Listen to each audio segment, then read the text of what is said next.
sebenarnya ada privilege nggak sih dari keluarga lu yang support, kayak misal kakak lu atau orang tua lu yang lu harus belajar ini, ntar 18 harus segini, ada gitu nggak sih, ada privilege itu? Sebenarnya kalau ditanya ada atau nggak ada, tapi bukan dalam bentuk uang. Tapi dalam bentuk kayak, jadi dulu gue kenapa invest ke saham karena diminta kartu.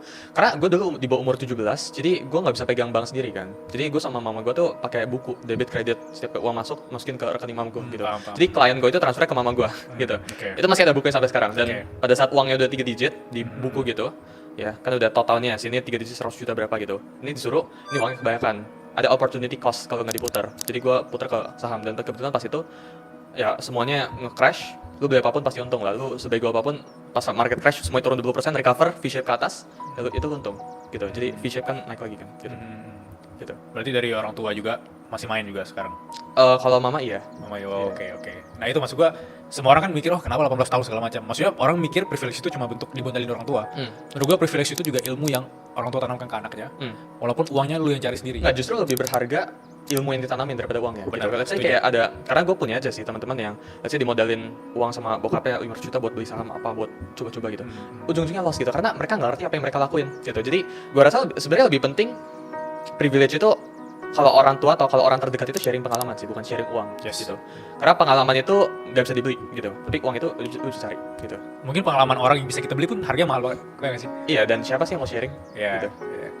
Ada nggak story yang dimana lu di fase kayak gue nggak mau lanjutin ini gitu, di fase gue mau give up sama ini, ada nggak? Maksudnya kalau misal lu mention tentang trading, itu give up-nya itu kepikiran give up-nya berkali-kali, tapi gue ada opsi apa? Kan gue nggak ada opsi apa-apa gitu. Jadi yang mau nggak mau sih ya. Jadi dalam trading itu ada istilahnya namanya lu kena margin call ya, alias lu trading account tuh jadi 0 gitu ya. Jadi lu deposit, terus lu margin call, artinya lu udah mau hilang duit lu gitu, lu udah mau kena likuidasi kita bilangnya. Itu karena lu loss-nya berkali-kali. Itu gue kena margin call 11 kali sebelum balik profitable. Ya itu kan, ya itu cerita yang sangat panjang, itu kalau pengen ceritain kan berjam-jam gitu. Cuma broad view luasnya kayak gitu sih. Gitu. Gue penasaran sih, maksudnya lu udah punya penghasilan segede ini, tapi dari sisi per sekarang lu investnya di mana aja, kalau boleh tahu ya? Atau lu juga main di real business, mungkin bisa ceritain nggak? Baik yang ngira sebenarnya gue all in ke crypto dan sebagainya, gue enggak.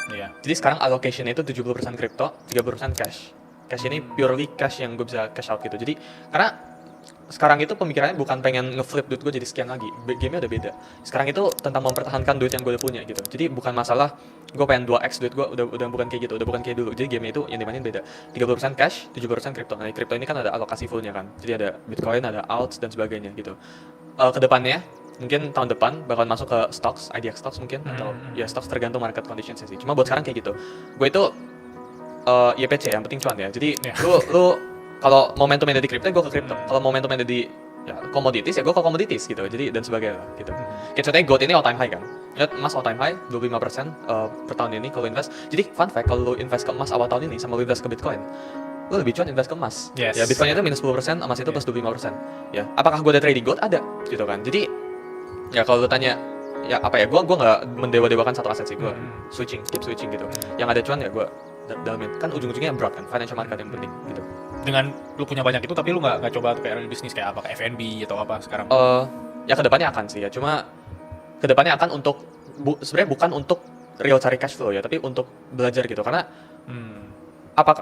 ada bener ya bisnis buat cari duit, cuma pasti buat gue pribadi uang itu sangat lambat dibandingkan gue puter diri gue pribadi. Jadi pengen bisnis itu buat for fun, buat belajar gitu. Jadi lu puter dulu yang cepat sekarang, kemudian ada kesempatan di depan, mungkin lu mau coba untuk kayak lu mempelajari bisnis apa nih, marketing apa gitu ya. Gitu.